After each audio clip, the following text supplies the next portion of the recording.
Okay, good afternoon, y'all. I'm still reading Stress Management for Women by Sarah Hale. So far, I have read chapters 1, Understanding Stress and Its Impacts. Number 2, Practical Stress Relief Techniques. Number 3, Captivating Self-Compassion and Empowerment. And 4, Managing Diverse Stressors. So since 4 was so long, I'm not going to read this whole book. I'll probably just read up to about chapter 5 and then move on to the next book.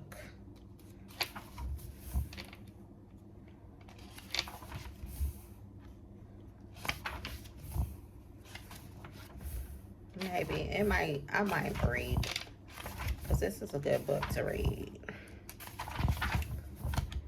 So hold on 1 second.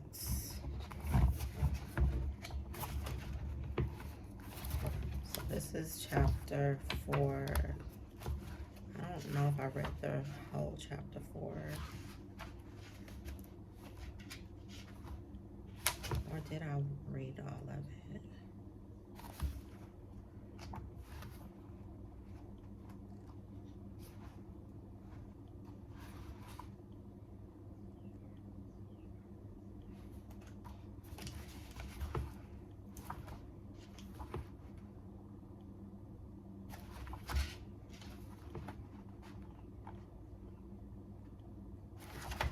Hold on, y'all. I'm trying to see where I left off at on chapter 4.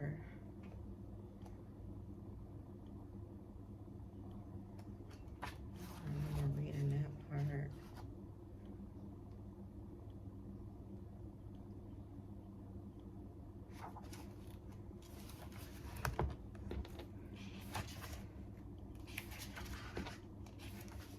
Okay, so moving along, I'm just going to go over to chapter 5. So chapter 5 is lifestyle and habit changes for stress reductions.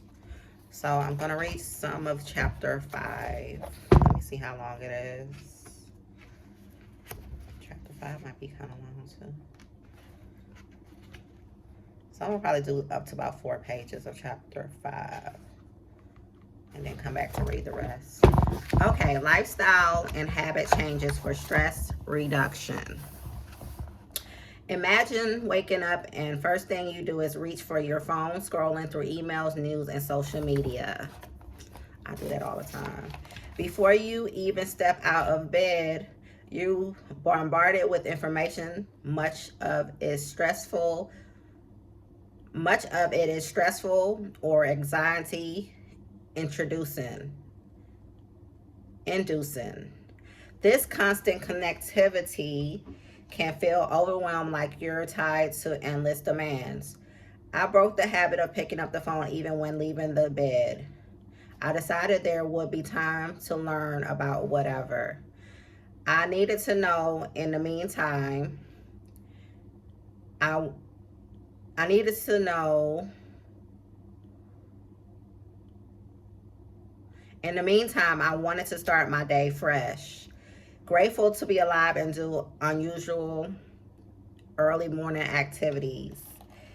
In our tech-driven world, it's easy to become absorbed in digital interaction, often at the expense of real-world connections and peace of mind. This chapter explores the concept of digital detox, a temporary disconnection from devices that allow you to refocus on what truly matters. It's about finding balance in a world that's always connected, learning to step back and breathe. Yes, I need to do that. A digital detox involves constantly removing oneself from digital devices like smartphones, tablets, and computers, which I have in front of me right now. It doesn't mean abandoning technology altogether, but creating intentional space away from screens. This break is critical for reducing stress, and it provides a chance to reconnect with yourself and those around you. Temporary disconnecting allows your mind to reset free with constant notifications and updates. This focus on face-to-face interaction can enhance relationships, nurturing connection often neglected in the digital age. It's an opportunity to engage in meaningful conversations, enjoy shared experiences, and be present in the moment. This practice can bring clarity and calm to yourself, reminding you to joy reminding you of the joy found in the genuine human connection. While incredibly useful technology contributes to significantly to stress levels, the pressure of respond instantly to messages and emails creates a sense of urgency that can be overwhelming. There's an unspoken expectation to be available 24/7, leaving a little room for personal downtimes. Overexposure to negative news and social media adds another layer, often to a phenomenon known as doom scrolling, endlessly scrolling through bad news, which can be heightened anxiety and stress. To implement a digital detox, set specific time for tech-free periods when you start your day. Don't pick up your phone or use your computer until you're grounded yourself. Designate certain day hours, such as during meals or before bedtime, as screen-free zones. This practice encourages you to engage in other activities that nurture your well-being, like reading a book, taking a walk. I need to take more walks, or having a leisure conversation with a loved one. Creating tech-free zones in your home can also be beneficial. Consider setting aside areas like the dining room or the bedroom where devices can, well, I started off my day with, I was trying to steam clean the living room floor. Somehow I got distracted. So now I'm on here reading a book to y'all. Consider setting aside areas like the living room or the bedroom where devices are not allowed, fostering an environment of relaxation and connection. These changes can help reduce your reliance on technology, allowing you to rediscover the joys of offline living.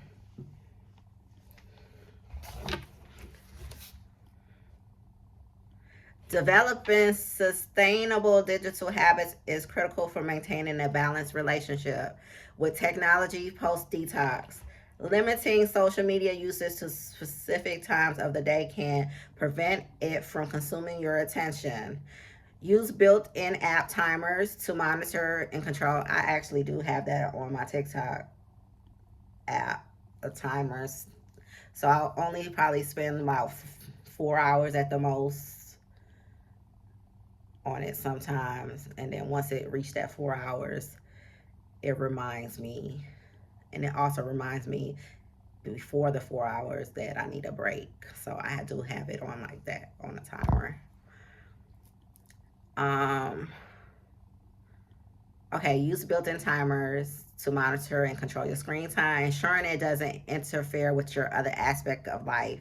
My phone tells me once a week the average daily time I spent on it the previous week. As you imagine, it was much more than I realized. So I become conscious when I pick up my phone. Sounds like me.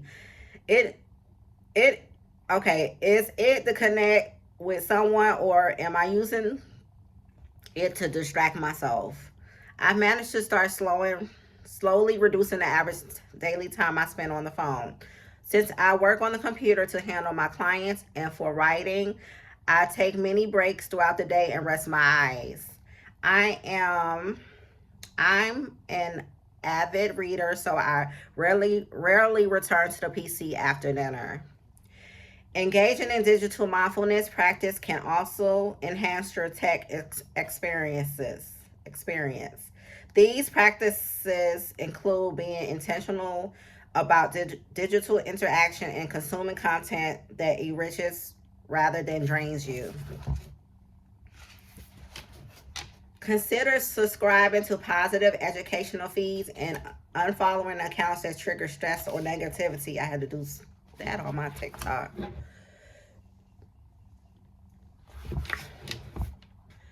By becoming aware of your digital environment, you can create a space that supports rather than hinders your mental health.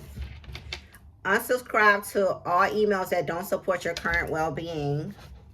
Exercise digital detox challenge. Challenge yourself to 1 week digital detox. Begin by identifying the digital habits you wish to change and set clear goals to your detox period. For instance, commit to checking social media only twice daily and designate one tech-free day a week. Keep a journal to document your experience and reflection throughout your week. Note any changes in your mood, stress levels, and interaction with others. At the end of the week, assess the impact of the detox and consider which habits you'd like to continue to adjust moving forward. These exercises can provide insights into technology roles in your life and help you cultivate a healthier relationship with it. By embracing a digital detox, you take a step towards reclaiming your time and energy, creating space for activities that truly enrich your life. It's about finding a balance that allows you to enjoy benefits of technology without becoming overwhelmed by it. Mindful engagement, intentional disconnection can foster more balanced and fulfilling life. Okay, next, integrating mindfulness into everyday routines. Imagine navigating your day with a sense of calm and clarity, where each moment is met with presence rather than haste. This is the essence of mindfulness, but fully present and aware of the moment. Mindfulness can transform your daily life experience, reducing stress and enhancing overall well-being. It helps you stay more attuned to your thoughts and emotions, guiding you to respond calmly and clearly. This is especially true when you need to manage your stress and anxiety. When you're mindful, you're less likely to react impulsively. Instead, you have the space to choose how to respond, leading to more balance and thoughtfulness interactions. Incorporating mindfulness into your daily routines don't require grand gestures. It's about finding moments of awareness amidst your everyday activities. Consider mindful commuting. Consider mindful commuting, where instead of letting your mind wander or getting lost in traffic chaos,